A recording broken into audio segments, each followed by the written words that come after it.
کبھی انسان غلطیوں میں الجھ جاتا ہے، کبھی گناہوں کے بوجھ تلے دب جاتا ہے، دل بے چین ہو جاتا ہے اور روح اداس ہو جاتی ہے۔ ایسا لگتا ہے جیسے واپسی کا کوئی راستہ نہیں، لیکن نہیں، ہرگز نہیں، کیونکہ اللہ کی رحمت بہت وسیع ہے، اس کی بخشش بے حد و حساب ہے۔ گناہ چاہے کتنے ہی زیادہ کیوں نہ ہوں، اگر دل میں سچی ندامت ہو اور آنکھوں میں شرمندگی ہو تو توبہ کا دروازہ ہمیشہ کھلا رہتا ہے۔ اللہ تعالیٰ اپنے بندوں کو پکارتا ہے، میرے بندو، میری رحمت سے نا امید نہ ہونا۔ ایک سچی توبہ انسان کی تقدیر بدل دیتی ہے۔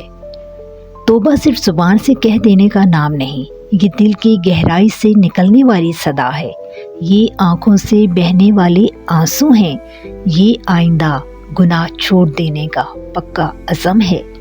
جب بندہ سچے دل سے پلٹتا ہے تو اللہ نہ صرف اسے معاف کرتا ہے بلکہ اس کے گناہوں کو نیکیوں میں بھی بدل دیتا ہے۔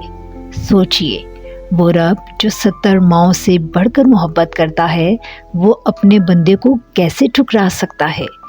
رات کی تنہائی میں مانگی گئی توبہ، آنکھوں سے بہنے والا ایک آنسو، دل سے نکلی ہوئی ایک سچی آہ اللہ کے ہاں بہت قیمتی ہے۔ اس لیے اگر زندگی میں غلطیاں ہو گئیں، اگر قدم بھٹک گئے، اگر دل پر گناہوں کا بوجھ ہے تو مایوس نہ ہوں، آج ہی پلٹ آئیں، ابھی پلٹ آئیں، کیونکہ جب تک سانس باقی ہے تب تک زندگی باقی ہے۔ توبہ کا دروازہ بھی کھلا ہے اور اللہ اپنے بندوں کی واپسی کا انتظار کر رہا ہے۔